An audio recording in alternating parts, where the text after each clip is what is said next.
पृथ्वी सदा प्रभु सदा प्रभुଙ୍କର ଉଦ୍ଦେଶ୍ୟରେ ଗାନ କରି ତାହାଙ୍କ ନାମରେ ଧନ୍ୟବାଦ କର। ତାହାଙ୍କ ପରିତ୍ରାଣ ଦିନକୁ ଦିନ ପ୍ରକାଶ କର। ଅନ୍ୟ ଦେଶମାନଙ୍କ ମଧ୍ୟରେ ତାହାଙ୍କର ଗୌରବ, ସମସ୍ତ ଗୋଷ୍ଠୀ ମଧ୍ୟରେ ତାହାଙ୍କର ଆଶ୍ଚର୍ଯ୍ୟ କ୍ରିୟା ପ୍ରକାଶ କର। କାରଣ ସଦାପ୍ରଭୁ ମହାନ ଓ ଅତ୍ୟନ୍ତ ପ୍ରଶଂସନୀୟ, ସେ ସମସ୍ତ ଦେବତା ଅପେକ୍ଷା ଭୟଯୋଗ୍ୟ।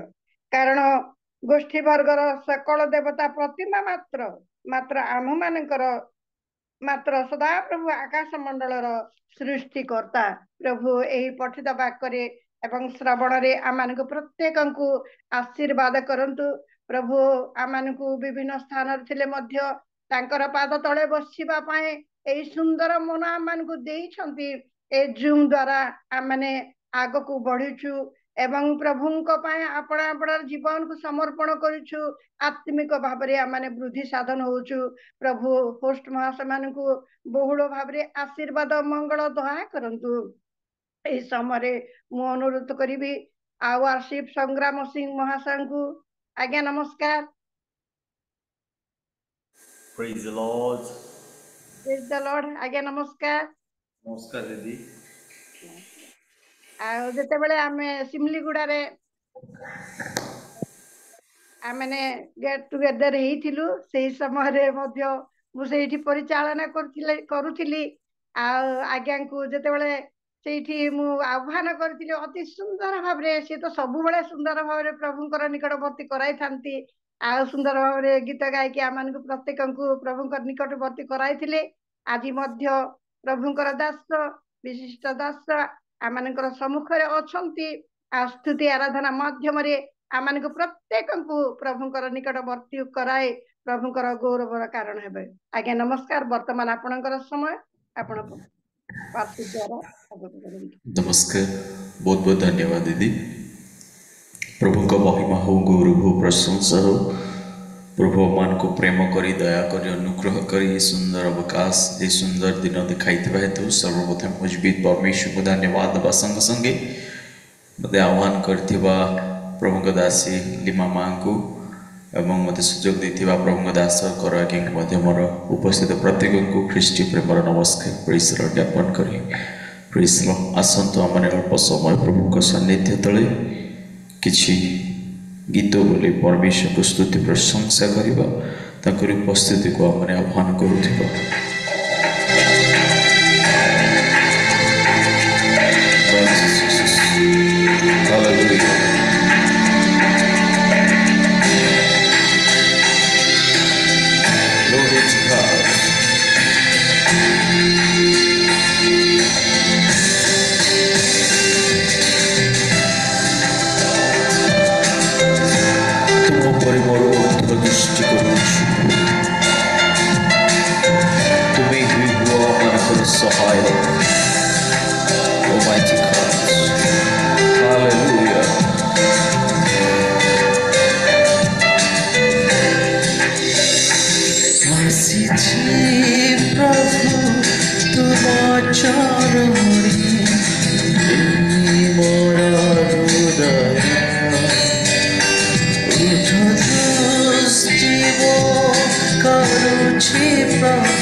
नाचिका तुम्हें ही अमानकर भरोसा एवं आश्रय तुम्हें ही अमानकर दृढ़ दुर्ग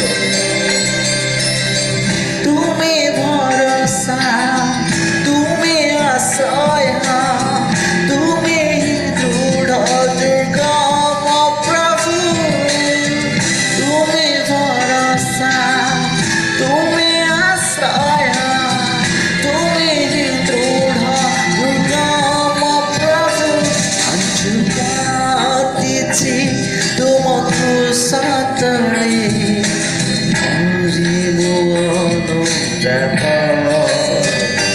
तुम बाहुरे आमरी मते और मते निजारा प्रभु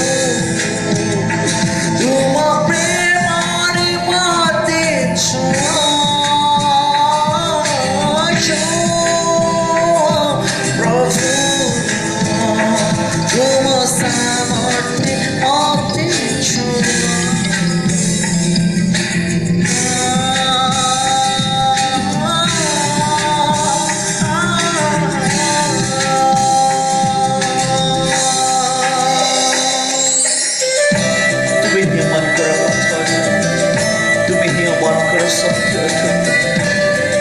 अमानकर जीवन अट प्रभु तुम्हें ही अमानकर चला पत्थर साथी तुम्हें अमानकर तुम बिना मैंने किसी कोई न पारू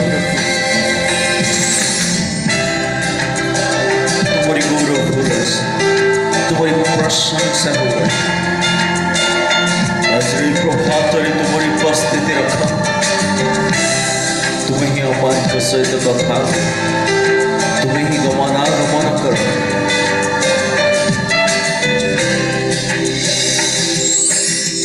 तुम्हें पथा तुम्हें ही सत्य तुम्हें ही मोर जीवन प्रभु तुम्हें पथा तुम्हें ही सत्य तुम्हें जीवन प्रभु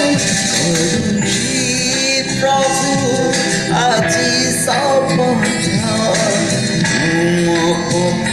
चाली देई मन आज्ञा जीवन सेवा करी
आसतु आम प्रभु सान्निध्य तले जा अल्प समय प्रभु सान्निध्य तले जाए तांकरी गौरव करुवा से महान परमेश्वर जी आमर आश्रय और बल दुर्दशा काल अति निकटवर्ती सहाय परमेश्वर तांकरी गौरव करू तांकरी प्रशंसा करू।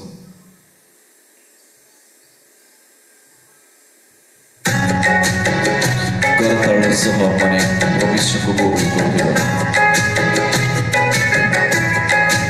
Amen. Glory to Jesus.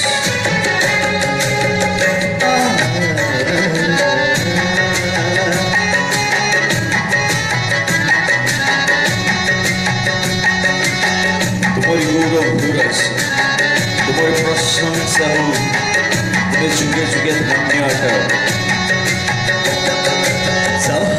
महिमा काय गिरिवाना जाक प्रशंसा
ମହିଉ ଧନ୍ୟ ସେନା ମହିଉ ଧନ୍ୟ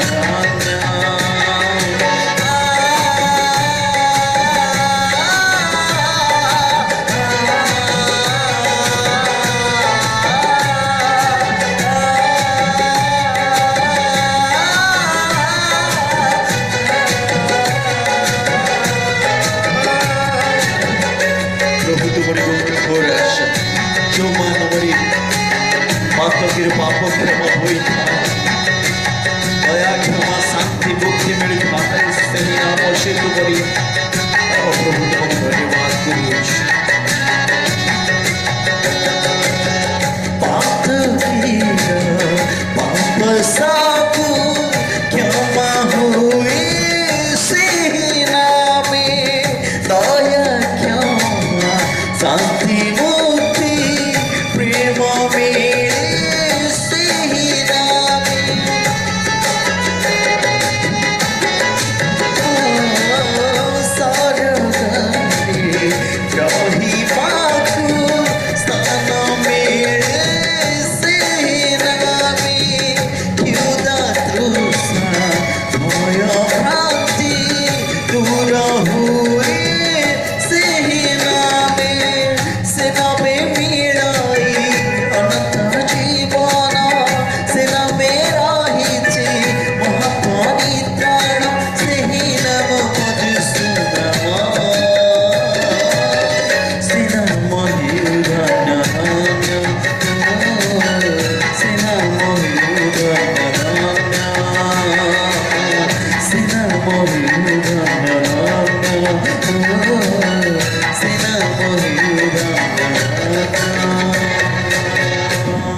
तुम्हारी गौरव राजा तुम्हारी प्रशंसा हो राजा आज प्रभात तुम सानिध्य तल को आमने आसीछु हे प्रभु तुम ही हम मन कर भर्ती हो प्रभु हे मंगलमय ईश्वर तुम चरण तले आमने आसीछु हे परमेश्वर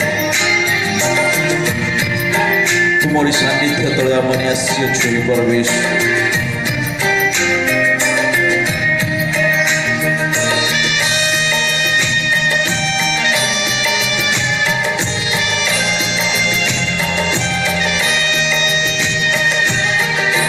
तुम्हें सत्य आराधना को तुम्हें चाहो प्रभु तुम्हें सत्य सनातन तुम्हारी स्तुति अपनी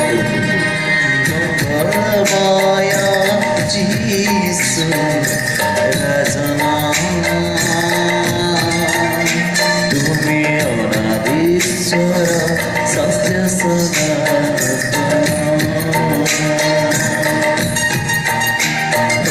मंगलमय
प्रशंसा करुच हे कृपामय धीरे धीरे अत्यंत दयालु परमेश्वर ए छार जीवन को प्रभु तुम्हें योग्य गणी तुम स्तुति प्रशंसा करने निमंते प्रभु ए हृदय हृदय ए हृदय ओ प्रभु सेवक जीवन ठार तुम्हें चाहूच कृतज्ञता हृदय प्रभु कृतज्ञतार गणी कृतज्ञतार धन्यवाद अर्थक मिली तुम्हें आशा प्रभात समय तुम सानिध्य तल को आमने तुम समस्त मंगल दान आम जो पाई अच्छे तब इष्ट स्मरण कर तुमको धन्यवाद करूँ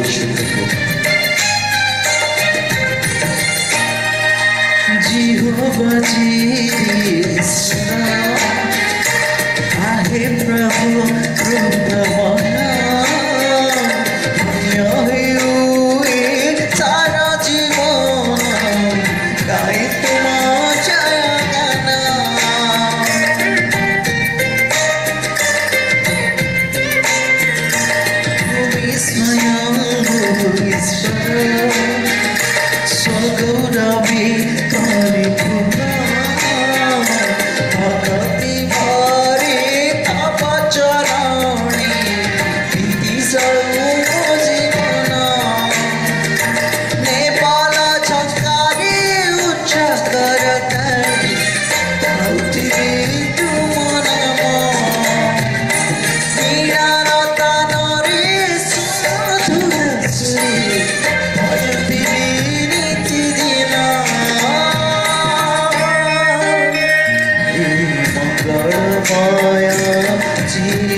राजना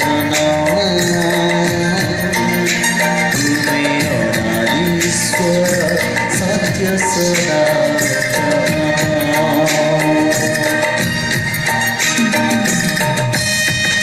तुम्हारी प्रेम तुम्हारी त्याग तुम्हारी कृषार्पित सही ओ प्रभु कंडार धारा धर बहु रक्त प्रभु आपा दे आज प्रभु तुम्हारी एवं ओ प्रभु आप मध्य सुसंपर्क सुदृढ़ता प्रभु करी जो प्रेम तुम्हें आमन को आबद्ध करी से प्रेम प्रभु चिरस्थायी ओ प्रभु निस्वार्थपर प्रेम ओ प्रभु तुमको धन्यवाद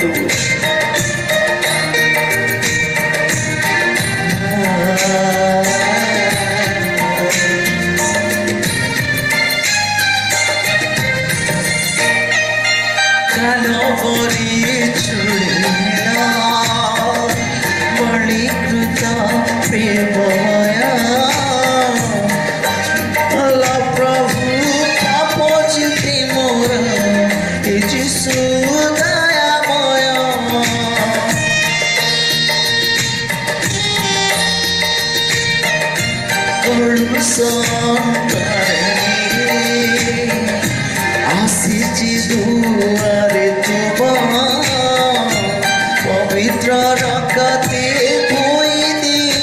प्रभु सूचि कर जीवन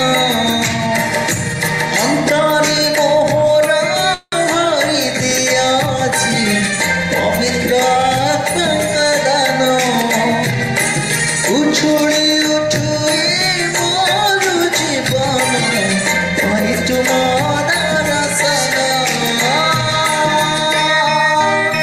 हे मंगलमय जीसु राजना तुम्हें अनादीश्वर सत्य सदा सनातन मंगलमय जीसु राजना तुम्हें अनादीश्वर सत्य सनातन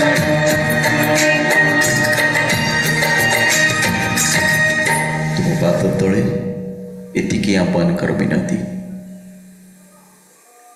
तुम्हें आमनकर शरण स्थान हुई आमनक जीवन चलापथरे तुम्हें साहवर्ती हो तुमको भय करी जीवन चल तुमरी महिमा गुणानुवाद आमने करी तुमको आमने गौरव दो समस्त गौरव महिमा केवल तुमको दे जिसु तुम नाम मांगु आमेन प्रेज द लॉर्ड।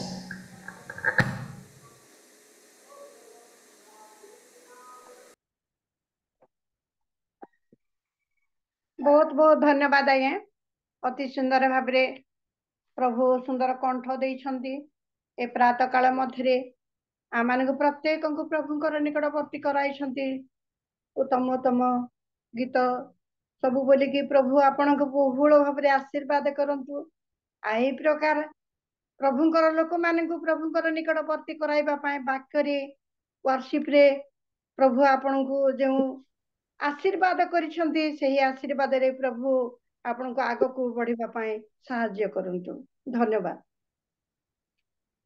वर्तमान माने मुख्य विषय को जिबा जहा कि आमानकर आजिर वाक्य सुनिबार समय रही अछि वर्तमान मध्य प्रभुंकर दास आमानकर सम्मुख रे उपस्थित अछंती आमाने प्रभुंकर दास पाए प्रार्थना करा जायछि तथापि आमाने क्लुप्त भाव रे प्रार्थना करिबा प्रभुंकर दासंक निमंते प्रार्थना करिबा एवं आमाने जेतेक आमाने बसी अछु आमाने प्रत्येक वाक्य प्रति मन ध्यान दे सुनिबा एवं सही वाक्य को आमाने ग्रहण करिबा प्रभु सही आत्मा सही मन आमान को प्रत्येक को दियंतु आमानकर हृदय प्रभु खोली दियंतु आमानकर कर्ण प्रभु खोली दियंतु जद्वारा प्रभुंकर वाक्य को आमाने हृदय रे संचय कर रखिबा सेति पाए प्रार्थना करिबा आ अनुरोध करी आमानकर गहण रे पिके पानी अछंती से प्रार्थना करेंगे। तही पूर्व गोटे धर्मशास्त्र अंश पाठ करी तापरे आज्ञा प्रार्थना करेंगे। ए स्थान रे एवरी 4:12 लिखा जायछि, कारण ईश्वरकर वाक्य जीवंत और कार्य साधक, पुणी द्विधार खड्ग ठारू तीक्ष्णतर, आउ प्राण आत्मा गंथि और मजारे विच्छेद पर्यंत परिभेदक एवं हृदयर चिंता और भावना सूक्ष्म विचार करते। प्रभु यही पठित वाक्य एवं श्रवण रे आम प्रत्येक को आशीर्वाद करंतु। आज्ञा क्लुप्त भाव समस्त विषय नहीं प्रार्थना उत्सर्ग करेंगे। थैंक यू माँ, धन्यवाद। सर्वप्रथमे समस्त को मोर ख्रीष्टीय भरा आंतरिकता नमस्कार। आसु आमे प्रार्थना करिबा। परम पूज्य महामहिम स्वर्गस्थ पिता, तुमरी महत आश्चर्य पवित्र नामर कोटि कोटि आमे धन्यवाद करुछु। रात्र समस्त प्रकार अमंगल विपद आपद रोग संकट मध्य मान उद्धार कल, जीवित मानकटारे जीवित रखी जीवित ईश्वर को सेवा करिबा पाई ए प्रातः काल मध्यरे तुमरी भक्त जन मानक सहित जो सुंदर सहभागिता सुंदर मिलन देइछ प्रभु, से आमे धन्यवाद करुछु। प्रभु ए समय विशेष करी आमे प्रार्थना करुछु भाई संग्राम को द्वारा प्रभु अति हृदय स्पर्शी आओ एक प्रभु गीत गुड़ाक गाई आमर को से पवित्र गभीर उपस्थिति को से कढ़ई नहीं। संग्राम आज्ञा को तांको परिवार को तांको सेवा कार्य को तुम्हें प्रचुर आशीर्वाद कर। ए प्रकार भाव ए गीत माध्यम अनेकों को आशीर्वाद कारण परित्राण कारण तुम्हें साहाय्य कर। प्रभु ए समय आम विशेष कर प्रार्थना करुछु प्रभु, जो तुमरी प्रिय दास आज प्रभु ए प्रभात समय तुम जीवंत वाक्य को भांगा परिवेषण करने आज तुम्हें मनोनीत बाछिच आउ से तुम दास को तुम पवित्र हस्त तले मु समर्पण करुछि बापा। तांको तुम्हें संपूर्ण अल्प समय तांको तुम्हें गुप्त कर अभिषेक कर आउ तांकर सकल मुखर वाक्य एक शक्तियुक्त हो और प्रत्येक हृदय मध्य प्रभु एक स्पर्श करू और असजड़ा जीवन को सजाड़ी दो प्रस्तुति कर दो। पुणी प्रभु ए घड़ी संधि विपदपूर्ण समय मानक आमर व्यक्तिगत पारिवारिक मांडलिक जीवन में तुमरी जीवंत वाक्य द्वारा अपना अपना जीवन को प्रस्तुति सजाड़ीबा पाई आमर को साहाय्य कर। और संपूर्ण अपनार समस्त त्रुटि भूल को दुर्बलता को देखी तुमरी वाक्य रूप दर्पण रे देखी निजको आहुरी प्रभु जे प्रकार आमने आउ तुमरी पाई आहुरी प्रभु परिवर्तन हुई तुम राज्य निमंते व्यवहार पाबु से साहाय्य अनुग्रह तुम्हें कर। तुम दास को तुम्हें आशीर्वाद कर प्रभु। इस समय प्रभु प्रिय तुम दासी लीमा माँ को तुम हस्तर दौच बापा। आज ये उपासना को परिचालना करने जो सुंदर आउ दायित्व तुम्हें देच ए पर्यंत प्रभु उपासनार दायित्व को बापा तोड़े की परिचालना कर आणुछंती तुम्हें अभिषेक कर प्रभु। उपासनार आरंभ शेष पर्यंत सुंदर भाव आत्मा द्वारा लीड करेंगे गाए से तुम्हें दया कर। आउ जिते तुमरी प्रिय भक्त दास दासी माने तुमरी पाद तले आशा भरोसा नहीं तुमरी वाक्य को शुणा तुम उपस्थिति को अनुभव करने तुम पाद तले बसीचु आम प्रत्येक को तुम्हें आशीर्वाद अनुग्रह कर। ए सुंदर प्लाटफर्म आमे धन्यवाद करुछु। सकल आदर महिमा तुमको दे प्रार्थना जीसु को नाम रे मागुछु, आमेन। धन्यवाद आज्ञा। अति सुंदर भाव समस्त विषय प्रार्थना उत्सर्ग करिसेंती। प्रभु आपणको सेवा कार्य आपणको परिवार बहुल भाव आशीर्वाद करंतु। वर्तमान आमने समस्त जदि सुविधा जगार बसीछु तेबे वीडियो ऑन करी बसिले वक्ता को मध्य भल लागिबो। आउ जदि सुविधार अछंती अनुरोध करी समस्ते वीडियो ऑन करी बसिबा पाए चेष्टा करंतु। वर्तमान मु प्रभु नाम रे प्रभुकर दास को आह्वान करी आज वक्ता महाशय को जितेंद्र दिगाल महाशय को प्रभु तांको पाए व्यवहार करी आणुछंती। आज आमानकर गहण रे वाक्य परिवेषण करिबा पाए प्रभुकर दास सम्मुख रे अछंती। आज्ञा नमस्कार। नमस्कार दीदी। वर्तमान से सम्मुख को आसीबे प्रभुकर पवित्र वाक्य रु आमानकु शिक्षा दे कथा कही आत्मिक दिगरे वृद्धि साधन करिवे। वर्तमान आपणकर समय आपण वाक्य परिवेषण करिवे। आमने समस्ते करताल दे स्वागत करिबा। मु भूली जाई छी, क्षमा करिवे। प्रभुकर दासन को आमने आमे जूम माध्यम अच्छु विभिन्न स्थान रे किछि देई पारु नाहु किंतु आमे समस्ते प्रभुकर गौरव से करताल रे स्वागत करिबा।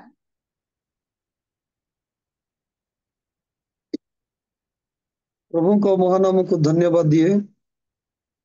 आज अति प्रभात समय प्रभु आपण मान सम्मुख रे जो मीटिंग माध्यम से मत सुंदर सुजोग देइछंती तेणु प्रभु को धन्यवाद देवा सहित रियल मिनिस्ट्री ऑफ इंडिया रो कर्मकर्ता मो भाई को मते विशेष धन्यवाद दिए।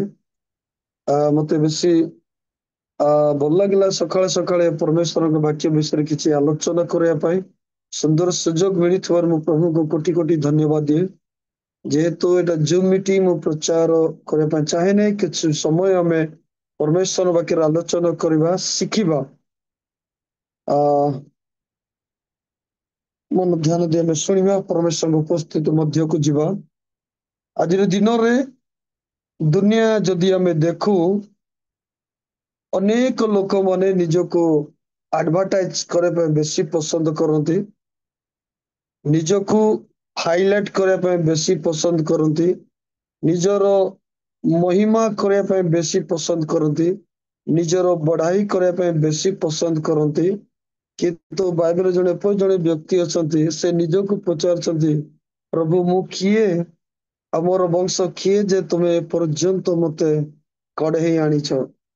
मो विशेष अनुरोध करे मनकर भौणी को मते पढ़ियार साहाय्य करे। मो पाखरे ओडिया बाइबल नाही पंजाबी अच्छी मो अनुरोध करे मो स्त्री को से पढ़ी के शुणेबे 2 सामुएल तार 7 और 18 मो स्त्री को अनुरोध करी से पढ़ी के शुणेबे 2 सामुएल 2 सामुएल 7 और 18।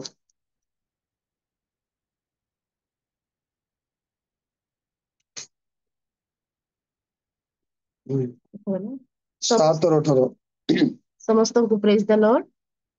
एथिरे दाऊद राजा भीतर को जाई सदा प्रभु को सम्मुख रे बसिले ओ कहिले हे प्रभु सदा प्रभु मु किए ओ मोहर वंश बा कौन जे तुम्हें मते ए पर्यंत आनी अछो। Amen hallelujah. समस्त कहवा कि हालेलुया। परमेश्वर दास राजा दाऊद कहउचंती मु किए आ मोर वंश कौन जे तुम्हें मते ए पर्यंत आनी अछो। से कहउचंती मु किए से उत्तर पाए पाए कहूना अनेक प्रश्न पचारि दिया जाए था उत्तर पाए पाई किंतु दाऊद राजा एडी प्रश्न रो उत्तर पाए पाए कहूना से कहउचंती मु किए हुए माई इंग्लिश रे को कहती रिटोरिकल क्वेश्चन उत्तर पाए पाए प्रश्न नुहे एको रिटोरिकल क्वेश्चन कहती। आमे देखो दाऊद राजा कहते मु किए मोर वंश कौन जे तुम्हें मते ए पर्यंत कढ़े आनी अछ। आपण समस्ते जानी ए मु किए बाइबल रे हुए माए 2 थर लेखा है दाऊद द्वारा कह प्रथम है प्रथम वंशावली 29:14 लेखा है who am I and who are my people what we could give anything to you everything we have has come from you and we give you only what you first gave us।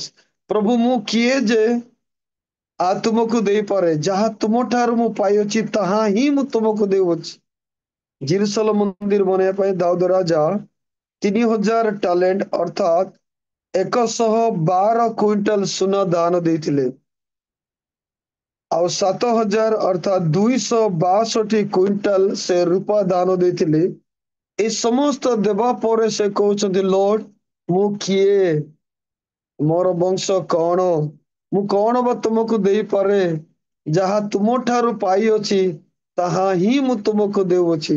What a beautiful humble the king David केते सुंदर नम्र भाव से परमेश्वर कहउछथि जे मु किए। अनेक समय आमे किसी दान कला परे चर्च माने करे आमे कौन करू ना लिखी था on the memory of my father, on the memory of my sister बोल के हमें निजर मेमोरी पे हमें लिखी था କିନ୍ତୁ ଦାଉଦ ରାଜା 112 କ୍ୱିଣ୍ଟାଲ ସୁନା ଦେଲା ପରେ 262 କ୍ୱିଣ୍ଟାଲ ରୂପା ଦେଲା ପରେ ଜେରୁସାଲେମ ମନ୍ଦିର ବନେଇବା ପାଇଁ ସେ କହୁଛି ହେ ପ୍ରଭୁ ମୁଁ କିଏ ଆମର ବଂଶ କିଏ ଯେ ଆମେ ତୁମକୁ ଦେବୁ ଯାହା ତୁମ ଠାରୁ ପାଇଅଛୁ ତାହା ଆମେ ତୁମକୁ ଦେଇଥାଉ ଅନେକ ସମୟରେ ଆମେ କଣ କରିଥାଉ ଆମେ ପରମେଶ୍ୱରଙ୍କୁ ଦେଲା ପରେ ଆମେ ଗର୍ବ ଅନୁଭବ କରିଥାଉ ଆମେ ଦେଇଛୁ ବୋଲି ଆମେ ବେଶୀ କଥା କହିଥାଉ କିନ୍ତୁ ବାଇବେଲରେ ଲେଖାଯାଏ ଯାହା ତୁମର ଦକ୍ଷିଣ ହସ୍ତ କରେ ତାହା ତୁମର ବାମ ହସ୍ତ ନ ଜାଣୁ ଆମେ ଯାହା ବି ପରମେଶ୍ୱରଙ୍କ ପାଇଁ କରୁଛୁ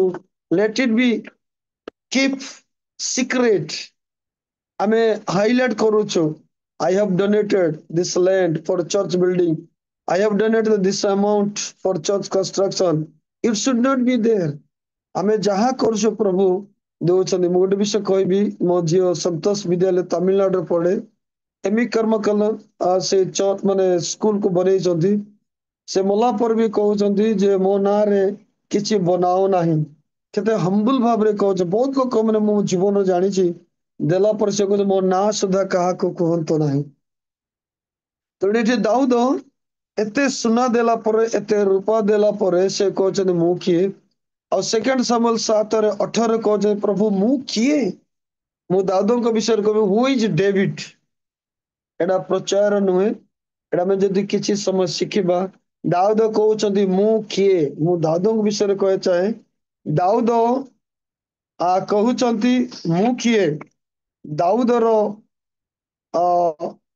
ମୁଁ କହିବି ଦାଉଦର ଅର୍ଥ ହଉଛି ପ୍ରିୟ the meaning of David is beloved ପ୍ରିୟ ସେ ପରମେଶ୍ୱରଙ୍କର ପ୍ରିୟ ଥିଲେ ହୁ ଇଜ ଡେଭିଡ ସେ କହୁଛି ମୁଁ କିଏ ଦାଉଦ ଜଣେ ପରମେଶ୍ୱରଙ୍କର ପ୍ରିୟ ବ୍ୟକ୍ତି ଥିଲେ ତେଣୁ ପରମେଶ୍ୱର କହିଥିଲେ ମେନ୍ ଆଫ୍ଟର ଗଡ୍ସ ହାର୍ଟ ସେ ପରମେଶ୍ୱରଙ୍କ ଜଣେ ପ୍ରିୟ ବ୍ୟକ୍ତି ଥିଲେ ଦାଉଦ ସେ ଦାଉଦ କହୁଛନ୍ତି ମୁଁ କିଏ ପରମେଶ୍ୱର ଜଣେ ପ୍ରିୟ ବ୍ୟକ୍ତି ଥିଲେ ଦାଉଦର ଅର୍ଥ ହଉଛି ବିଲଭଡ ଦାଉଦଙ୍କର ବାପାଙ୍କର ନାମ ଥିଲା ଦାଉଦଙ୍କର ବାପା ନାମ ଥିଲା ଜିସି ଆଉ ଜିସିର ଅର୍ଥ ହଉଛି ସର୍ଭେଣ୍ଟ ଅଫ ଗଡ ପରମେଶ୍ୱରଙ୍କର ଦାସ ଦାଉଦ କହୁଛନ୍ତି ମୁଁ କିଏ ତେଣୁ ଏ ବିଷୟ ମୁଁ ଟିକେ ହାଇଲାଇଟ କରିବା ପାଇଁ ଚାହେଁ ଦାଉଦର ଅର୍ଥ ହଉଛି ପ୍ରିୟ ଦାଉଦଙ୍କର ବାପାଙ୍କର ନାମ ଜିସି ଜିସିର ଅର୍ଥ ହଉଛି ଜିସିର ଅର୍ଥ ଗଡ ଇଜ ଏକ୍ଜିଷ୍ଟ ସରି ମୁଁ ମିଷ୍ଟେକ୍ କହିଥିଲି ଦାଉଦଙ୍କ ବାପା ନାଁ ଜିସି ଜିସିର ଅର୍ଥ ଗଡ ଏକ୍ଜିଷ୍ଟ ପରମେଶ୍ୱର ଅଛନ୍ତି ଆମମାନଙ୍କର ମୋର ନାଁ ଜିତେନ୍ଦର ମୋର ଜେଜେମା ହିନ୍ଦୀ ଫିଲ୍ମ ଦେଖି ମୋ ନାଁ ଜିତେନ୍ଦର ଦେଲେ ମତେ ଭଲ ଲାଗେ ନା Jitender there is no meaning at all Jitender ଆଜିକାଲି ଆମେ ପିଲାମାନଙ୍କର ନାଁ ଦେଉ କ୍ରିକେଟ ପ୍ଲେୟର ମାନଙ୍କର ହିରୋ ହିରୋଇନ ମାନଙ୍କର ହାଇଲାଇଟ ଲୋକମାନଙ୍କର ନାଁ ଦେଉଥିବା କିନ୍ତୁ ଜିହୁଦୀ ଲୋକମାନେ ହିବ୍ରୁ କଲଚରରେ କେତେ ବଢିଆ ନାଁ ଦେଉଥିଲେ ହେ ଦାଉଦ ତା ମା ଯେତେବେଳେ ଡାକୁଥିଲେ ହେ ପ୍ରିୟ ତାର ବାପା ନାଁ ଜିସି ପରମେଶ୍ୱର ଅଛନ୍ତି ତା ମା ଯେତେବେଳେ ଯୀଶୁକୁ ଡାକିଥିବ ତାର ନିଜର ଯେତେବେଳେ ଯୀଶୁକୁ ଡାକୁଥିବେ ସେମାନେ ହେ ପରମେଶ୍ୱର ଅଛନ୍ତି କେତେ ବଢିଆ ପରମେଶ୍ୱର ଅଛନ୍ତି ଏ କଥା ଶୁଣିଲା ପରେ ଆମକୁ we have the great faith of on God ପରମେଶ୍ୱର ଜଣେ ଅଛନ୍ତି ତେଣୁ ଦାଉଦର ବାପା ଯୀଶୁର ମତଲବ ଗଡ ଇଜ ଏକ୍ଜିଷ୍ଟ ଆଉ ଯୀଶୁର ବାପାଙ୍କ ନାମ ଆପଣ ଜାଣିଥିବେ ଯୀଶୁର ବାପାର ନାଁ ଅବେଦ ଅବେଦ का अर्थ होची सर्वेंट ऑफ गॉड परमेश्वरଙ୍କର ଦାସ ଦେଖନ୍ତୁ ଆଙ୍କର ବଂଶର ନାଁ କେତେ କେତେ ବଢିଆ ଇମ୍ପୋର୍ଟାଣ୍ଟ ମୁଁ କିଏ ଦାଉଦ ପରମେଶ୍ୱରଙ୍କ ପ୍ରିୟ ଜିସି ତାଙ୍କର ଡାଡି ପରମେଶ୍ୱର ଅଛନ୍ତି ଜିସିର ଡାଡି ଅବେଦ ଏହାର ଅର୍ଥ ହଉଛି ସର୍ଭେଣ୍ଟ ଅଫ ଗଡ ପରମେଶ୍ୱରଙ୍କର ଦାସ ଆଉ ଅବେଦର ଡାଡିଙ୍କର ନାମ ଥିଲା ବଏଜ ଯାହାର ଅର୍ଥ ଇନଷ୍ଟ୍ରେଣ୍ଟ ବଳବାନ ଆଉ ଦାଉଦଙ୍କର ମାଙ୍କର ନାମ ଥିଲା ନିଜବେତ ଯୋଉଟା କି ବାଇବେଲରେ ଲେଖା ନାହିଁ ବାଇବେଲ ଯଦି ହିଷ୍ଟ୍ରି ପଢିବେ ସେଠି ଲେଖା ଥାଏ ନିଜବେତ ନିଜବେତର ଅର୍ଥ ହଉଛି ଗଡ ଇଜ ମାଇ ଓଥ ପରମେଶ୍ୱର ମୋର ଶପଥକାରୀ ତ ଦାଉଦ କହୁଛନ୍ତି ମୁଁ କିଏ ତେଣୁ ମୁଁ ଏଟା ଏକ୍ସପ୍ଲେନ କରିବା ପାଇଁ ବାଧ୍ୟ ହେଲି ଦାଉଦ ପରମେଶ୍ୱରଙ୍କ ପ୍ରିୟ ତାଙ୍କ ବାପା ଜିସି ପରମେଶ୍ୱର ଅଛନ୍ତି ଜିସିର ବାପା ଅବେଦ ଅବେଦର ତ ପରମେଶ୍ୱରଙ୍କର ଦାସ ଅବେଦର ବାପା ବଏଜ ପରମେଶ୍ୱର ବଳବାନ ଆଉ ଦାଉଦର ମା ନିଜବେତ, ଯାହାର ଅର୍ଥ ହଉଛି ପରମେଶ୍ୱର ଶପଥ, ଗଡ ଇଜ ମାଇ ଓଥ। ମୁଁ ଓଡିଆରେ ଏକ୍ଜାକ୍ଟ କହିପାରୁନାହିଁ। ତେଣୁ ଏଇଟା ହଉଛି ଦାଉଦର ବଂଶ। ଦାଉଦ କହୁଛନ୍ତି ମୁଁ କିଏ ଆଉ ମୋର ବଂଶ କଣ? ଏଇଟା ହଉଛି ତାର ବଂଶ, ପିଡିଗ୍ରୀ। ଦାଉଦର ଡାଡି ଜିସି, ଜିସିର ଡାଡି ଅବେଦ, ଅବେଦର ଡାଡି ବଏଜ। ଏଇଟା ତାର ବଂଶାବଳୀ। ତାପରେ ସେ କହୁଛନ୍ତି ମୁଁ କିଏ ଯେ ଆଉ ମୋର ବଂଶ କଣ ଯେ ତମେ ଏ ପର୍ଯ୍ୟନ୍ତ ମତେ କଢେଇ ଆଣିଛ। ମୁଁ କହିବାକୁ ଚାହୁଁଛି, ଏଟା ଯଦି ଆପଣ ମାନେ ପଢିବେ ସେକେଣ୍ଡ ସାମୁଏଲ 1 ରୁ ଯଦି ପଢିବେ, ଦାଉଦଙ୍କ ମନରେ ଗୋଟେ ଇଚ୍ଛା ଥିଲା, ମୁଁ ପରମେଶ୍ୱରଙ୍କ ଗୋଟେ ଭବନ ବନେଇବି, ମନ୍ଦିର ବନେଇବି। ବାଇବେଲରେ ପ୍ରଥମ ବ୍ୟକ୍ତି ଥିଲେ ଦାଉଦ, ଯିଏକି ପରମେଶ୍ୱରଙ୍କର ଉପାସନା କରିବା ପାଇଁ ଗୋଟେ ମନ୍ଦିର ବନେଇବା ପାଇଁ ଇଚ୍ଛା କଲେ। ଆଉ ସେଇ ବିଷୟ ସେ ନାଥନ ଭବିଷ୍ୟତ ବକ୍ତାକୁ କହୁଛନ୍ତି। ନାଥନ ହଉଛନ୍ତି ଦାଉଦ ରାଜାଙ୍କର ଜଣେ କୋର୍ଟ ପ୍ରଫେଟ ଥିଲେ। ଯେତେବେଳେ ସେ ନାଥନକୁ କହୁଛନ୍ତି, ଆଉ ପରମେଶ୍ୱର ଦୁବାରା ନାଥନକୁ କହୁଛନ୍ତି, ତୁମେ ଯା ନାଥନକୁ କୁହ, ସରି ଦାଉଦଙ୍କୁ କୁହ। ଯେତେବେଳେ ଦାଉଦଙ୍କୁ ସେ କହୁଛନ୍ତି, ସେତେବେଳେ ଦାଉଦ କହୁଛନ୍ତି, ହେ ପ୍ରଭୁ ମୁଁ କିଏ, ମୋର ବଂଶ କଣ ଯେ ତୁମେ ମତେ ଏ ପର୍ଯ୍ୟନ୍ତ ଆଣିଅଛ। ମୁଁ ଗୋଟେ ବିଷୟ କହିବି। ତାପରେ ଦାଉଦ ଓ ପରମେଶ୍ୱର ଦିଟା କ୍ୱେଶ୍ଚିନ୍ ପଚାରୁଛନ୍ତି, are you the one to build me a house? 7:5 ଲେଖିଛି, ତୁମେ କି ସେଇ ବ୍ୟକ୍ତି ଯିଏ ମୋ ପାଇଁ ମନ୍ଦିର ବନେଇବ? ଆଉ ଦ୍ୱିତୀୟ କ୍ୱେଶ୍ଚିନ୍ ପଚାରୁଛନ୍ତି, क्या ପରମେଶ୍ୱର ତୁମକୁ କେବେ ପଚାରିଛନ୍ତି ମୋ ପାଇଁ ଗୋଟେ ବାସସ୍ଥାନ ନିର୍ମାଣ କର ବୋଲି? ଏଟା ପରମେଶ୍ୱର ଦାଉଦଙ୍କୁ ପଚାରୁଛନ୍ତି। ଆଉ ପରମେଶ୍ୱର 7:7 ଦାଉଦଙ୍କୁ କହୁଛନ୍ତି, ଦାଉଦର ଅତୀତ 3ଟି ବିଷୟକୁ ସେ ମନେ ପକାଉଛନ୍ତି। ପ୍ରଥମ ବିଷୟ ହେଲା, God reminding David the 3 things what he has done for David in the past. ଅତୀତରେ ଦାଉଦଙ୍କ ପ୍ରତି ପରମେଶ୍ୱର କଣ କରିଛନ୍ତି ତାହା ସେ ଦାଉଦଙ୍କୁ ମନେ ପଡେ। ପ୍ରଥମ ବିଷୟ କହୁଛନ୍ତି, shepherd ship to being shepherd king of Israel. ଦାଉଦ ଜଣେ ମେଷପାଳକ ଥିଲେ। ମେଷପାଳକରୁ ତାଙ୍କୁ ଆଉ କଣ କରୁଛନ୍ତି, ଇସ୍ରାଏଲର ସେ ରାଜା ବନଉଛନ୍ତି। ଦ୍ୱିତୀୟ ବିଷୟ ସେ ମନେ ପକାଉଛନ୍ତି, God has been with David over the years. ବହୁତ ବର୍ଷ ସାରା ପରମେଶ୍ୱର ଦାଉଦଙ୍କ ସଙ୍ଗରେ ଅଛନ୍ତି, ସେ ମନେ ପକାଇ ଦଉଛନ୍ତି। ଆଉ ତୃତୀୟ ବିଷୟ ହଉଛନ୍ତି, God has enabled David to silence the threat of Israel hostile neighbor। 7:9 ଲେଖା ଅଛି, ଦାଉଦଙ୍କର ଯୋଉ ଶତ୍ରୁ ମାନେ ଥିଲେ ସେମାନଙ୍କ ଠାରୁ ସେ ଦାଉଦଙ୍କୁ ଶାନ୍ତି ରଖୁଛନ୍ତି। 3ଟି ଅତୀତ ବିଷୟ ମନେ ପକାଉଛନ୍ତି। ଆଉ 3ଟି ସେ ଭବିଷ୍ୟତ ବିଷୟରେ କହୁଛନ୍ତି। 7:9 ବି ପାର୍ଟରେ ଲେଖା ଅଛି, God will make David name famous। ମୁଁ ତୁମର ନାମକୁ ବିଖ୍ୟାତ କରିବି। ପରମେଶ୍ୱର ଦାଉଦଙ୍କ ନାମକୁ ଫେମସ କରୁଛନ୍ତି। ତେଣୁ ବାଇବେଲରେ ଆପଣ ଲେଖିବେ, ଆମେ ଗୀତ ଗାଉଛୁ, ଦାଉଦ ସନ୍ତାନ ଯୀଶୁ, ବାଟି ମନ୍ଦକୁ ହେ ଦାଉଦ ସନ୍ତାନ ଯୀଶୁ କହୁଛନ୍ତି। ଯୀଶୁ ଖ୍ରୀଷ୍ଟ ହେ ଅବ୍ରାହମଙ୍କ ସନ୍ତାନ, ମୋଶାଙ୍କ ସନ୍ତାନ। ବାଇବେଲ ଯେତେ ଫେଥ ହିରୋ ଥିଲେ, କାହାର ସନ୍ତାନ କୁହାଯାଉ ନାହିଁ, ଦାଉଦଙ୍କ ସନ୍ତାନ କୁହାଯାଉଛି। କାହିଁକି? ପରମେଶ୍ୱରଙ୍କ ବାକ୍ୟରେ God will make David name famous। ଆଉ ଦ୍ୱିତୀୟ ବିଷୟ କହୁଛନ୍ତି, God will establish Israel on the map of nation and ensure people on all side freedom from the oppression। 7:10ରେ ସମସ୍ତ ଜାତି ମାନଙ୍କ ଆଉ ସମସ୍ତ ଶତ୍ରୁ ମାନଙ୍କ ହସ୍ତରେ ଆକୁ କଣ ଶାନ୍ତି ରଖୁଛନ୍ତି। ଆଉ ତୃତୀୟ ବିଷୟ ହଉଛନ୍ତି, the Lord will establish the house of David। ପରମେଶ୍ୱର ଦାଉଦ ର ବଂଶକୁ କଣ କରେ, ପ୍ରତିଷ୍ଠା କରିବା କହୁଛନ୍ତି। ଏହାର ଶୁଣିଲା ପରେ ଦାଉଦ କହୁଛନ୍ତି, ହେ ପ୍ରଭୁ ମୁଁ କିଏ ଆଉ ମୋର ବଂଶ କଣ ଯେ ତୁମେ ମତେ ଏପର୍ଯ୍ୟନ୍ତ ବଞ୍ଚେଇ କଢି ଆଣିଛ। ତ ଦାଉଦଙ୍କ ଅନ୍ତର ଗୋଟେ ଇଚ୍ଛା ଥିଲା, I will build a house. ମୁଁ ଗୋଟେ କେତେ ସୁନ୍ଦର ମୁଁ ସୁନ୍ଦର ଭାବରେ ମୁଁ କଣ କରୁଛି, ଗୋଟେ ମାନେ ବାସ ମାନେ ରାଜଭବନରେ ବାସ କରୁଛି, କିନ୍ତୁ ମୋର ପରମେଶ୍ୱର ତମ୍ବୁ ମଧ୍ୟରେ ବାସ କରୁଛନ୍ତି। ଆଉ ମୁଁ ମୋ ପରମେଶ୍ୱର ପାଇଁ ଗୋଟେ ବିଲ୍ଡିଂ ବନେଇବି। ଯେତେବେଳେ କହୁଛନ୍ତି, ତାଙ୍କର ହୃଦୟର କଥାକୁ ପରମେଶ୍ୱର ଜାହିର କହୁଛନ୍ତି, I will make your name great. ତେଣୁ ସେ ଦାଉଦ କହୁଛନ୍ତି, ମୁଁ କିଏ? ମୁଁ ଆପଣମାନଙ୍କୁ କହିବାକୁ ଚାହୁଁଛି, ଆପଣ ଯଦି ପଢିବେ 2 ସାମୁଏଲ 5:11 ଲେଖା ଅଛି, David was dwelling in a comfortable palace built with a important wood। ଦାଉଦ ଜଣେ ଦାଉଦ ରାଜା ଜଣେ କମ୍ଫର୍ଟେବୁଲ ଲକ୍ଜୁରିୟସ୍ ଘରେ ରହୁଥିଲେ, ଯୋଉଟା କି ଇମ୍ପୋର୍ଟାନ୍ସ ଉଡରେ କାଠରେ ବନା ହେଇଥିଲା, ଏରୋସ କାଠ। ସେ କାଠ କୋଉଠି ଦାଉଦ ମଗେଇଥିଲେ, ମୁଁ କଣ କହିଛି, ସିଡର ଲେଖା ଅଛି, ଏରୋସ। The king of Tyre Hiram sent to David. Tyre ସିଡାନର ରାଜା ହିରାନ ସେ ଦାଉଦଙ୍କ ଘର ବନେଇବା ପାଇଁ କାଠ ସେ ପଠେଇଥିଲେ। ସିଡର ମାନେ ଏରସ ବୃକ୍ଷ କାର୍ପେଣ୍ଟର ମାନଙ୍କୁ ପଠେଇଥିଲେ, ମିସ୍ତ୍ରୀ ମାନଙ୍କୁ ପଠେଇଥିଲେ। ଆଉ second Samuel 7 ଦୁର୍ଲେ look I am living in a house of cedar but the box of the covenant of God is staying in the middle of a tent। ମୁଁ କେତେ ବଢିଆ ଘରେ ରହୁଛି, ମୋର ପରମେଶ୍ୱର କେମିତି ଘରେ ରହୁଛନ୍ତି, ତେଣୁ ମୁଁ କଣ କରିବି ନା ପରମେଶ୍ୱର ନିମନ୍ତେ ଘର ବନେଇବି।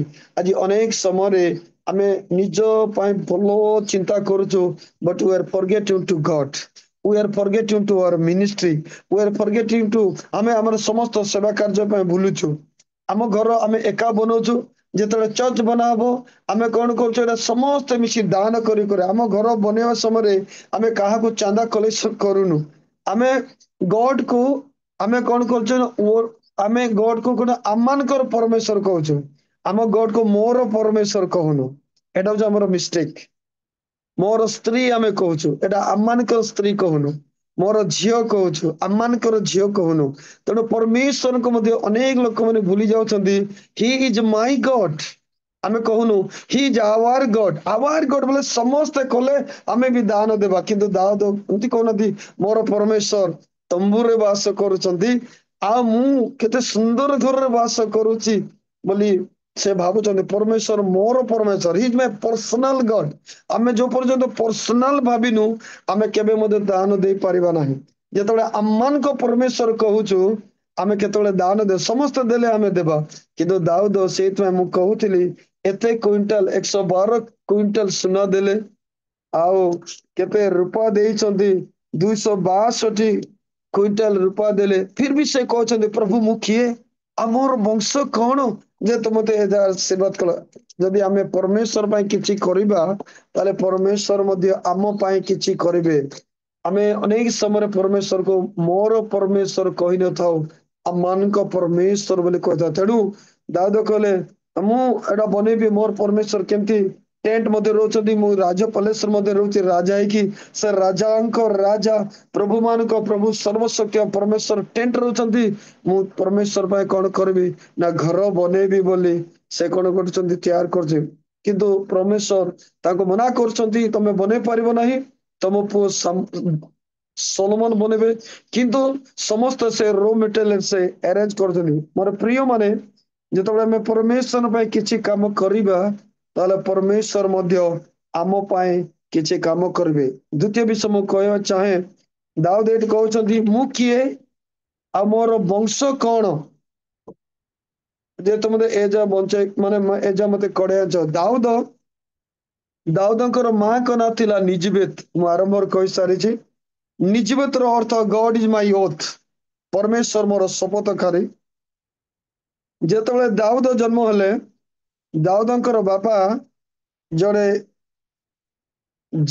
ଦାଉଦଙ୍କର ବାପା ଜିସି ଜଣେ ବେଥଲିମର ନିବାସୀ ଥିଲେ। ଆଉ ସେ ଜଣେ ମୁଁ କହିବି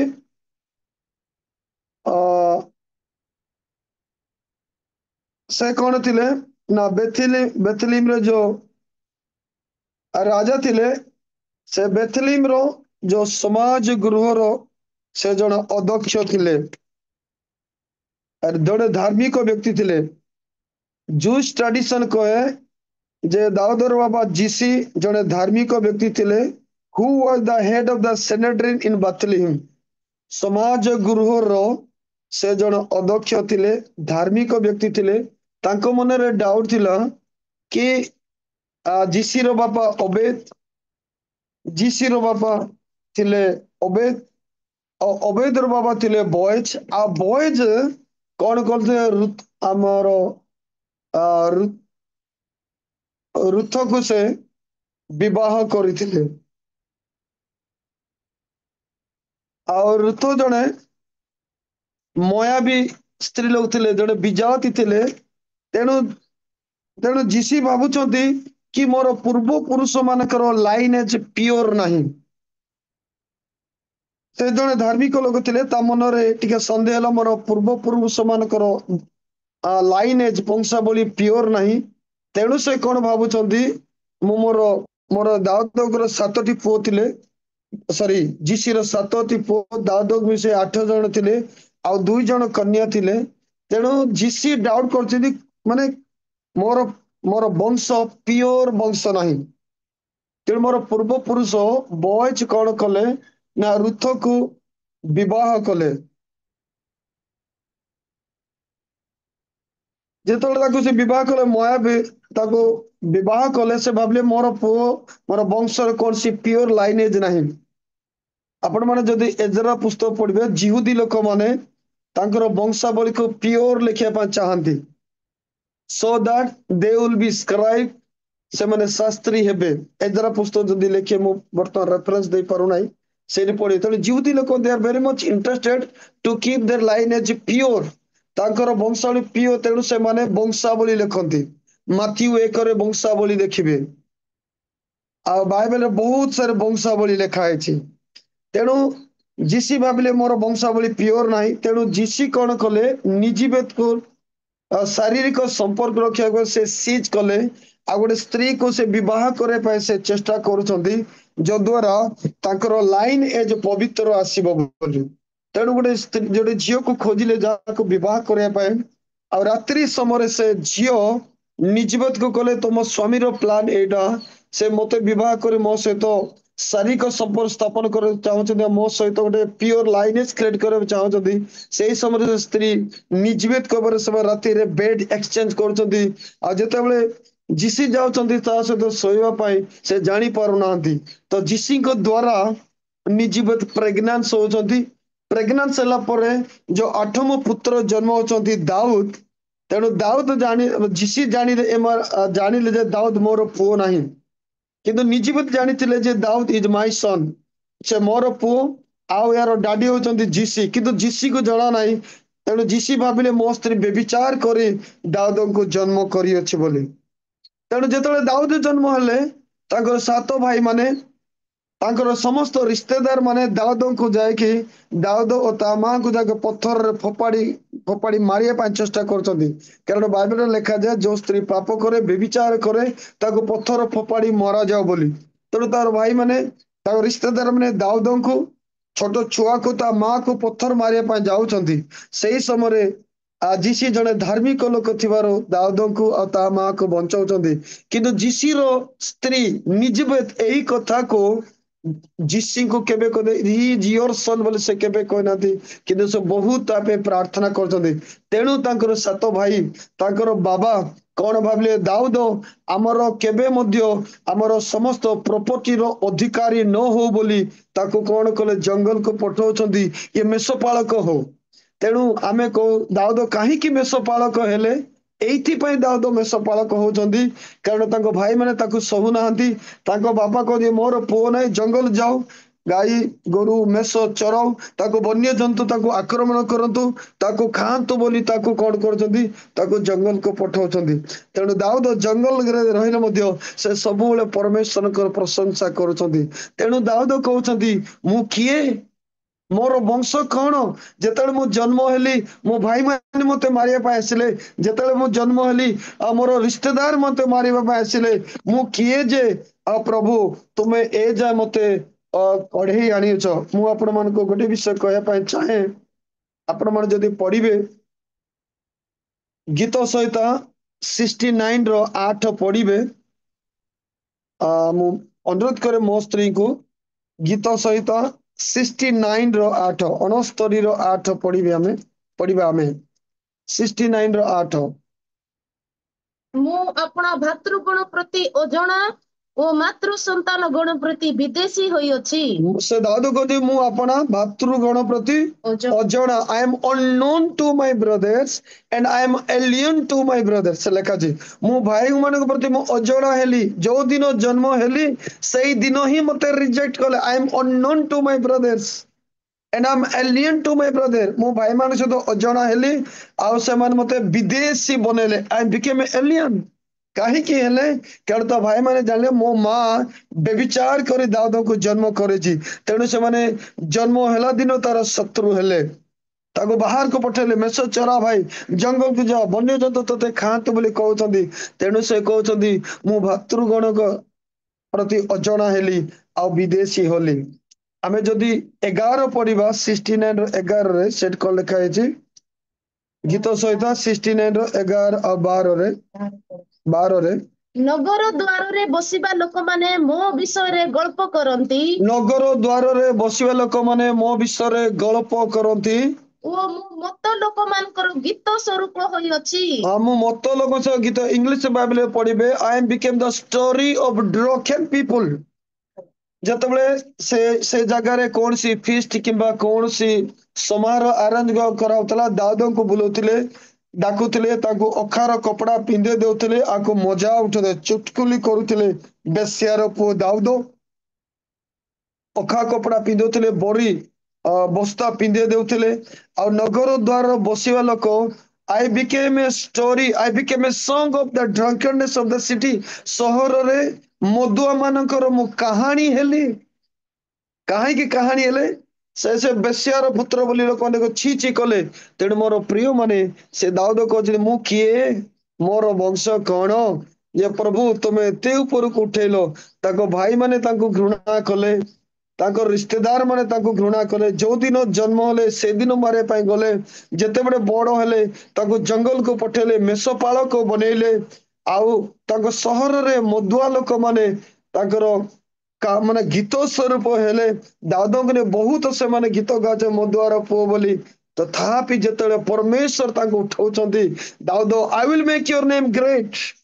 ତମ ବାବା ତମକୁ ରିଜେକ୍ଟ କଲେ, ତମ ଭାଇ ମାନେ ତମକୁ ରିଜେକ୍ଟ କଲେ, ମୁଁ ତମକୁ ଉଚ୍ଚାହ କରିବି ଯେତେବେଳେ କହୁଛନ୍ତି, ସେତେବେଳେ ସେ କହୁଛି ଗଡ୍ ମୁଁ କିଏ, who am I, who are my peoples, who is my family, what about my people, so that you lift up me so great। ତୁମେ ମତେ ଏତେ ଉଠେଇଛ ପ୍ରଭୁ, ମୁଁ କିଏ? ମୋର ପ୍ରିୟ ମାନେ, ଯେତେବେଳେ ଲୋକମାନଙ୍କୁ ସପ୍ରେସ କରନ୍ତି, ଯେତେବେଳେ ଲୋକମାନଙ୍କୁ ଘୃଣା କରନ୍ତି, ଯେତେବେଳେ ଲୋକମାନଙ୍କୁ ଡିସଡେନ୍ କରନ୍ତି, ନଫରତ କରନ୍ତି, ସେଇ ସମୟରେ ଆମେ ଯଦି ସାଇଲେନ୍ସ ରହୁ, ତାହେଲେ ପ୍ରଭୁ ଆମମାନଙ୍କୁ ଅପଲିଫ୍ଟମେଣ୍ଟ କରିବେ। ତେଣୁ ଯାତ୍ରା 14 ଲେଖା ଯାଇଛି, ତୁମେ ମାନେ ନୀରବ ରୁହ, ମୁଁ ତୁମମାନଙ୍କ ନିମନ୍ତେ ଯୁଦ୍ଧ କରିବି। ମୋର ପ୍ରିୟ ମାନେ, ଦାଉଦକୁ ଲୋକମାନେ ତା ଭାଇ ମାନେ ଘୃଣା କଲେ, ବାବା ଘୃଣା କଲେ, ନଗର ଦଳ ଘୃଣା କଲେ। ଇଭେନ୍ ଦୋ ସାଉଲ ରାଜା ମଧ୍ୟ ଦାଉଦଙ୍କୁ ଘୃଣା କଲେ। ସାଉଲ ମାରିଲେ ସହସ୍ର ସହସ୍ର, ଦାଉଦ ମାରିଲେ ଓଇତ ଯେତେବେଳେ ଜିରୁସାଲମର ଇସ୍ରାଏଲ ସ୍ତ୍ରୀ ମାନେ ଗୀତ ଗାଉଛନ୍ତି, ଆଉ ସାଉଲ ରାଜା ମଧ୍ୟ ତାକୁ ନଫରତ କରୁଛନ୍ତି, ଆଉ ତାକୁ ମାରିବା ପାଇଁ ଗୋଡଉଛନ୍ତି, ବହୁତ ସାଲ ଗୋଡଉଛନ୍ତି ମାରିବା ପାଇଁ। କିନ୍ତୁ ପରମେଶ୍ୱରଙ୍କ ହସ୍ତ ଦାଉଦ ଉପରେ ଥିଲା। ଆଜି ମଧ୍ୟ ଅନେକ ଲୋକମାନେ ଆମମାନଙ୍କୁ ଘୃଣା କରୁଥିବେ, ନଫରତ କରୁଥିବେ, ହେ ଜ୍ଞାନ କରୁଥିବେ, ତୁଚ୍ଛ କରୁଥିବେ, ଆମମାନଙ୍କୁ ସପ୍ରେସ କରିବା ପାଇଁ ଚାହୁଁଥିବେ। କିନ୍ତୁ ପରମେଶ୍ୱରଙ୍କ ଯଦି ହସ୍ତ ଆମ ଉପରେ ଅଛି, ତାହେଲେ ଏକ ଦିନ ସେମାନେ କଣ କରି ଉଠେଇବେ। ତେଣୁ ସେ ଗୋଟେ ଜାଗାରେ ଲେଖା ଯାଇଛି, ମୁଁ ଚୁପ ରହିବି, ପରମେଶ୍ୱର ମୋ ପାଇଁ ଜଙ୍ଗ ଲଢିବେ। ତୁମେ ଚୁପ ରୁହ, ମୁଁ ତୁମ ପାଇଁ ଯୁଦ୍ଧ କରିବି।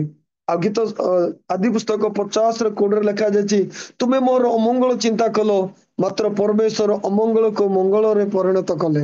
ତେଣୁ ମୋର ପ୍ରିୟ ମାନେ, ଲୋକମାନେ ଆମକୁ ଯାହା ବି କୁହନ୍ତୁ, ଦାଟ ଇଜ ଦେୟର ଡ୍ୟୁଟି। ମତେ ଲୋକ ଚୋର କୁହନ୍ତୁ, ଗୁଣ୍ଡା କୁହନ୍ତୁ, ବଦମାସ କୁହନ୍ତୁ, ଭଲ କୁହନ୍ତୁ, ମଦ କୁହନ୍ତୁ, ଯିଏ କୁହନ୍ତୁ, ସେମାନେ ସେମାନଙ୍କର କାମ କରନ୍ତୁ, ମୁଁ ମୋର କାମ କରିବି, ଆଉ ପରମେଶ୍ୱରଙ୍କର କାମ କରିବେ। ତେଣୁ ଆମେ କେବେ କାହାକୁ ଘୃଣା କରିବା ନାହିଁ, କେବେ କାହାକୁ ରାଗିବା ନାହିଁ, କେବେ କାହାକୁ ନିଜକୁ ହାଇଲାଇଟ କରିବା ନାହିଁ। ଆମେ ଯାହା ବି କରିବା ପରମେଶ୍ୱର ପାଇଁ କରିବା। ମୁଁ ଯାହା କରିବି ପରମେଶ୍ୱର ଦେଖୁଛନ୍ତି, ଆପଣ ଯାହା କହୁଛନ୍ତି ପରମେଶ୍ୱର ଦେଖୁଛନ୍ତି, ଆଉ ପରମେଶ୍ୱରଙ୍କର କାମ କରିବେ। ଦାଉଦ କାହାକୁ ରିଭେଞ୍ଜ ନେଇନାହାନ୍ତି। ସାଉଲ ରାଜା ଦାଉଦଙ୍କୁ ମାରିବା ପାଇଁ ବହୁତ ବର୍ଷ ଗୋଡଉଛନ୍ତି। ଅନେକ ସମୟରେ ଦାଉଦଙ୍କର ସୁଯୋଗ ଥିଲା ସାଉଲକୁ ମାରିବା ପାଇଁ, କିନ୍ତୁ ସେ ମାରୁନାହାନ୍ତି। ତେଣୁ ପରମେଶ୍ୱର ବହୁତ ବଡ ଆଶୀର୍ବାଦ କରୁଛନ୍ତି, I will make your name great. ତୁମର ମୁଁ ତୁମ ନାମକୁ ମୁଁ ଉଚ୍ଚାର କରୁ। ସେତେବେଳେ ସେଇଥିପାଇଁ ସେ ଦାଉଦ କହୁଛନ୍ତି, ହେ ପ୍ରଭୁ ମୁଁ କିଏ, ହେ ପ୍ରଭୁ ମୁଁ କିଏ ଯେ ତୁମେ ମତେ ଏତେ ଆଶୀର୍ବାଦ କରିବା ପାଇଁ ଚାହୁଁଛ, ମୋର ବଂଶ କଣ? ତେଣୁ ମୋର ପ୍ରିୟ ମାନେ, ସମସ୍ତେ ଦାଉଦଙ୍କ ବିରୁଦ୍ଧରେ ଗଲେ, ତାର ଭାଇ ମାନେ ସମସ୍ତେ ଦାଉଦଙ୍କ ବିରୁଦ୍ଧରେ ଗଲେ, କିନ୍ତୁ ଦାଉଦ କାହା ବିରୁଦ୍ଧରେ ଯାଇନାହାନ୍ତି। ସେ ସବୁବେଳେ ସେ ବୀଣା ବଜେଇକି ପରମେଶ୍ୱର ପ୍ରଶଂସା। ଯେତେବେଳେ ଯିସି ପାଖକୁ ବେଥଲେମକୁ ସାମୁଏଲ ଯାଉଛନ୍ତି, ଯୀଶୁର ପୁଅ ମାନଙ୍କ ରାଜା ଅଭିଷେକ କରିବା ପାଇଁ, ଯିସି ଜଣଙ୍କ ପରେ ଜଣକୁ ପେଶ କରୁଛନ୍ତି। ସାମୁଏଲ ଆକୁ ଅଭିଷେକ କରିବି, ଆକୁ ସୁନ୍ଦର ଚେହେରା ଅଭିଷେକ କରିବା ପାଇଁ ଯାଉଛନ୍ତି। ଯେତେବେଳେ ସମସ୍ତେ ପାସ୍ ହଉଛନ୍ତି, ଆଉ ପରମେଶ୍ୱର ସରି ସାମୁଏଲ କହୁଛନ୍ତି ଯୀଶୁଙ୍କୁ ତୁମର ପୁତ୍ର ନାହାନ୍ତି, ହଁ ଜଣେ ଅଛନ୍ତି ସେ ଜଙ୍ଗଲରେ ଅଛନ୍ତି, ତାକୁ ଡାକ, ତାକୁ ସେ ରାଜା ଅଭିଷେକ କରୁଛନ୍ତି। ତେଣୁ ମୋର ପ୍ରିୟ ମାନେ, ଯେତେବେଳେ ଲୋକମାନେ ଆମମାନଙ୍କୁ ନଫରତ କରନ୍ତି, ଘୃଣା କରନ୍ତି, ସେହି ସମୟରେ ହିଁ ପରମେଶ୍ୱର ଆମମାନଙ୍କୁ କଣ କରନ୍ତି? ଆଶୀର୍ବାଦ କରନ୍ତି। ତେଣୁ ମୁଁ ଆପଣଙ୍କୁ ଗୋଟେ ବିଷୟ କହିବା ଚାହେଁ, ଗୀତ ସହିତ 51:5-15 ଲେଖାଯାଏ, ସେଠି କଣ ଲେଖାଯାଏ? ମୋର ମାତା ଗର୍ଭରେ ପାପରେ ମତେ କଣ କଲେ? ଜନ୍ମ କଲେ। ଦାଉଦ ବି ଜାଣି ନାହାନ୍ତି କି ମୋ ମା କେମିତି ମତେ ଜନ୍ମ କଲେ ବୋଲି, କିନ୍ତୁ ବାଇବେଲରେ ଲେଖାଯାଏ ମୋ ମା ପାପରେ ମତେ ଜନ୍ମ ଦେଲେ ବୋଲି। ତେଣୁ ସମସ୍ତ ଲୋକ ଗୀତ ସହିତ 51 ସେ କହୁଛନ୍ତି 51:5 by sin my mother conceived me, ପାପରେ ମୋ ମା ମତେ ଗର୍ଭରେ ଧାରଣ କଲା। ଦାଉଦ ସମସ୍ତେ କହୁଛନ୍ତି ଦାଉଦ ଜଣେ ଜାରଦ ସନ୍ତାନ, ଦାଉଦ ଜଣେ ବ୍ୟଭିଚାର ପୁତ୍ର। ତେଣୁ ଦାଉଦଙ୍କ ମନରେ ମଧ୍ୟ ଏଟା କନଭିନ୍ସ ହେଇଗଲା କି ମୋ ମା ମତେ ପାପରେ ଜନ୍ମ ଗ୍ରହଣ କର। ତେଣୁ ଗୀତ ସହିତ 51:5 ଲେଖାଯାଏ ପାପରେ ମୋ ମାତା ମତେ ଗର୍ଭରେ ଧାରଣ କଲା। ଆକ୍ଚୁଆଲି ନାଇଁ, ଦାଉଦର ଡାଡିଙ୍କ ନାମ ଯିସି ଥିଲେ, ମାର ନାଁ ନିଜବେ ଥିଲା। ତେଣୁ ମୋର ପ୍ରିୟ ମାନେ, ମୁଁ ଗୋଟେ ବିଷୟ ଆପଣ ମାନଙ୍କୁ କହିବା ଚାହେଁ କି ପରମେଶ୍ୱର ଆମମାନଙ୍କୁ କେବେ ପରିତ୍ୟାଗ କରିବେ ନାହିଁ, ପରମେଶ୍ୱର ଆମମାନଙ୍କୁ କେବେ ଛାଡିବେ ନାହିଁ। ଲୋକମାନେ ଛାଡି ପାରନ୍ତି, ଆମେ ଓଡିଆରେ ଗୋଟେ ବଢିଆ ଗୀତ ଗାଉ, ଛାଡି ପାରନ୍ତି ପିତା ଓ ମାତା ନିଜର, ଛାଡି ପାରନ୍ତି ଜଳ ବାୟୁ, ଏମିତି କଣ ଓଡିଆରେ ଗୀତ ଅଛି, ମୁଁ ବହୁତ ବର୍ଷ ହେଲା ଗୀତ ଗାଇ ନାହିଁ। ଈଶ୍ୱର ପ୍ରେମ କେବେ ଛାଡିପାରେ, ପାପା ଛାଡି ପାରନ୍ତି, ମା ଛାଡି ପାରନ୍ତି। ମୁଁ ଗୀତ ମୋର ସ୍ୱର ଭଲ ନାହିଁ, ନହେଲେ ମୁଁ ଗାଇ ଦେଇଥାନ୍ତି। ଛାଡି ପାରନ୍ତି ମୋ ବାବା ମା ନିଜର, ମୋର ଭାଇ ବନ୍ଧୁ କୁଟୁମ୍ବ, ଜଳବାୟୁ ସମସ୍ତେ ଛାଡି ପାରିବେ, କିନ୍ତୁ ଈଶ୍ୱର ପ୍ରେମ କେବେ ଛାଡି ପାରିବେନି। when everybody will reject us, God accept us। ଯେତେ ଲୋକମାନଙ୍କୁ ଘୃଣା କରିବେ, ପରମେଶ୍ୱର ମାନଙ୍କର ନଜଦିକ ହେବେ। ତେଣୁ ଦାଉଦଙ୍କୁ ସମସ୍ତେ ରିଜେକ୍ଟ କଲେ। ଭାଇ ମାନେ ଜନ୍ମ ହେଲା ଦିନଠୁ ରିଜେକ୍ଟ କଲେ, ଜଙ୍ଗଲକୁ ପଠେଇଲେ, ଯାଉ ଏ ଜଙ୍ଗଲକୁ ଯାଉ, ମେଷ ଚରାଉ, ବନ୍ୟଜନ୍ତୁ ଆକ୍ରମଣ କରନ୍ତୁ, ସବୁ କରନ୍ତୁ, ଆମ ବାବାଙ୍କର ହିସାର ଜନ ହିସା ନ ହଉ ବାବୁ। କିନ୍ତୁ ପରମେଶ୍ୱରଙ୍କର ପ୍ଲାନ୍ ଥିଲା, I will make your name great. ସମସ୍ତେ ବାଘ ଭାଲୁ ୟାକୁ ଖାଉ, କିନ୍ତୁ ପରମେଶ୍ୱର ଯୋଜନା ଥିଲା ମୁଁ ତୁମର ନାମକୁ ଉଚ୍ଚା କରିବି। ତେଣୁ ମୋର ଜୀବନ, ଆମମାନଙ୍କର ଜୀବନ ପରମେଶ୍ୱରଙ୍କ ହସ୍ତରେ। ଏଇଥିପାଇଁ ମୁଁ କହିବି, ଲୋକମାନେ ଯାହା ବି କୁହନ୍ତୁ, ଇଗ୍ନୋର ଦେମ୍, ଇଗ୍ନୋର ଦେର ଷ୍ଟେଟମେଣ୍ଟ। ଦାଉଦଙ୍କ ସରି ଆପଣ ଆଇବଙ୍କ ବିଷୟରେ ଯଦି ଆପଣ ପଢିବେ, 1:1 ଲେଖାଯାଏ, ଆୟବ ସମାନ ସିଦ୍ଧ ସରଳ ପରମେଶ୍ୱର ଭୟକାରୀ କୁକ୍ରିୟା ତ୍ୟାଗୀ ଜଗତରେ ମାନେ ସେଇ ଦେଶରେ କେହି ନଥିଲେ ଲେଖାଯାଏ। କିନ୍ତୁ ତାଙ୍କର ମିତ୍ର ମାନେ କଣ କହନ୍ତି, ତମେ ପାପ କରୁଥିବାର ଏଇ ସମସ୍ତ ବିଷୟ ଘଟିଅଛି। ତେଣୁ ଲୋକମାନେ according to their convince, according to their understanding, they will give the statement। କିନ୍ତୁ ପରମେଶ୍ୱର ଜାଣନ୍ତି who am I। ତେଣୁ ସେ ଦାଉଦ କହୁଛନ୍ତି, ପ୍ରଭୁ ମୁଁ କିଏ ଯେ ତମେ ଏତେ ଆସି ମୋର ଭାଇ ମାନେ, ମୋର ବାବା, ମୋର ସମସ୍ତ ଲୋକମାନେ ମତେ ଘୃଣା କଲେ। ମୋର ଲୋକମାନଙ୍କ ସମ୍ମୁଖରେ ମଦୁଆ ମାନଙ୍କ ସମ୍ମୁଖରେ କାହାଣୀ ବନିଗଲି, ଗୀତ ସ୍ୱରୂପ ହେଲି, ମତେ ଲୋକ ମଜା କରୁଛନ୍ତି, ଥଟା କରୁଛନ୍ତି, କିନ୍ତୁ ପ୍ରଭୁ ତମେ ଏତେ ମତେ ଉଠାଉଛ। ତେଣୁ ମୋର ପ୍ରିୟ ମାନେ, ନେଭର ବି ଡିସ୍କରେଜ୍ଡ। ଯିଏ ଯାହା କହୁଛନ୍ତି କୁହନ୍ତୁ, we don't bother about that। ଯାହା ପରମେଶ୍ୱର କହିବେ ସେଇଟା ହିଁ ସଫଳ ହେବ।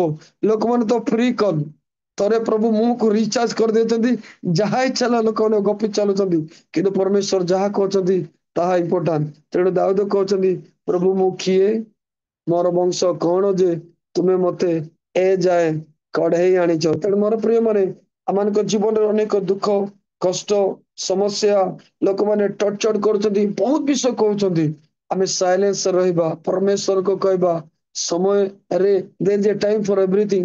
ଠିକ ସମୟରେ ପ୍ରଭୁ ଆମମାନଙ୍କୁ ଲିଫ୍ଟ ଅପ୍ କରିବେ। ନେଭର ବି ଡିସ୍କରେଜ, କେବେ ବି ଡିସ୍କରେଜ ହୁଅନ୍ତୁ ନାହିଁ, କେବେ ବି ହତାଶ ହୁଅନ୍ତୁ ନାହିଁ, ନିରାଶ ହୁଅନ୍ତୁ ନାହିଁ। ଦାଉଦ ରାଜା ହେଲା ପରେ ମଧ୍ୟ ରାଜା ଗଦିରେ ସେ ବସି ପାରନ୍ତି। ସାଉଲ ଯେ ଗୋଡଉଛନ୍ତି ମାରିବା ପାଇଁ, ତା ଝିଅକୁ ବାହାଘର କଲେ ତାକୁ ମାରିବା ପାଇଁ ଗୋଡଉଛନ୍ତି, ବହୁତ ପ୍ରକାର ଷଡଯନ୍ତ୍ର ଚଲାଉଛନ୍ତି, କିନ୍ତୁ ଦାଉଦଙ୍କୁ ପ୍ରଭୁଙ୍କର ବାକ୍ୟ ସଫଳ ହେଲା, I will make your name great। ଦାଉଦଙ୍କ ପୁତ୍ର ଯୀଶୁ ଆମେ କହୁଛୁ।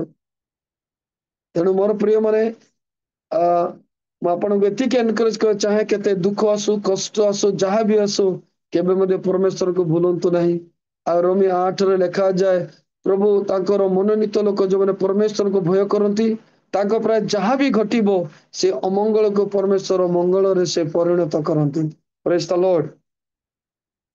ସେଇଥିପାଇଁ ମୁଁ ଆଜିର ସକାଳ ସମୟରେ ଆପଣଙ୍କୁ ଏନକରେଜ କରିବା ଚାହେଁ, आमे किए परमेश्वर जानते दाऊद किए परमेश्वर जानते एते बड़ राजा एक से हम्बल होती एते बड़ डोनेशन देख से हम्बल होती एते बड़ ब्लेसिंग शुणी से खुशी होना यूट्यूब चलाती फेसबुक से तो नथिला हाइलाइट करूना किसी करना से कहते प्रभु मु किए सेटा भी कौन कहते प्रार्थना रे आउ धन्यवाद प्रार्थना जे प्रभु को प्रभु मु किए मोर वंश कौन तेणु प्रभु हमको आशीर्वाद कले हाली में बा प्रभु आम दुख देले कुड़कुड़ा हेबा नहीं बचसा करे क्या विरुद्ध रे जीवा नहीं सबू प्रभु जानते से आम कहिया पूर्वर जानती से ठीक समय उठेबे से परमेश्वर से कहते तुमको केबे छाड़बी नहीं केबे परित्याग करेंगे नहीं केते बेले जेतेबेले आम दुख समय आम नीरव रहिबा प्रभु आमको दुख कहीं दियंती आमको प्रिपेयर करती एक बड़ हेबा आमको प्रिपेयर सेटा होची प्रोसीजर आमको दुख कष्ट दे से बनाउछंती माने माने हाई लेवल को ने प्रभु आमको प्रिपेयर करूछंती तेणु दाऊद को जेतेबेले से जंगल को पठेले दाऊद सेमती जन्म होई नथिले आ से प्रे करनथांते प्रभु तुमको आशीर्वाद करनथांते आज ये वाक्य मध्ये लेखा नथांता ए समस्त परिस्थिति को देखिकी मोर मोर परिवार एमती मोर बाबा माँ एमती मोर भाई भौणी माने एमती मोर समस्त एमती किंतु मोर परमेश्वर मते केबे छाड़िबे नहीं तेणु से कहते प्रभु मु किए जे मते तुम ए जाए कढ़े आनीच परमेश्वर आम समस्त को ये अल्प शिक्षार आशीर्वाद करंतु नमस्कार नमस्कार आज्ञा नमस्कार बहुत सुंदर भाव आपण प्रभुंकर वाक्य प्रकाश करछंती दाऊदଙ୍କ विषय नहीं तार जीवन कथा से कि प्रकार थिले के स्थान को गले एवं कि अवस्था थिले लोक माने निजर गृह लोक अन्य लोक माने निंदा कला बेले मध्य नीरव रही प्रभुंकर प्रशंसा करुथिले आ अति सुंदर भाव दाऊदଙ୍କ विषय नहीं आपण व्याख्या करिसंती प्रभु आपण को बहुल भाव आशीर्वाद करंतु एही प्रकार प्रभुंकर वाक्यर गभीर विषय जानिबा पाए प्रकाश करिबा पाए प्रभु आपण को ज्ञान बुद्धि आत्मिकतार बढ़िबा पाए आशीर्वाद करंतु प्रभुंक नाम गौरव हो प्रभु आज आपण को आम मान सम्मुख व्यवहार कले से माने प्रभुंकर गौरवार्थे आज्ञा निमंते समस्त गोटे उच्च करताल देकी धन्यवाद देवा वर्तमान आम प्रार्थना करिबा।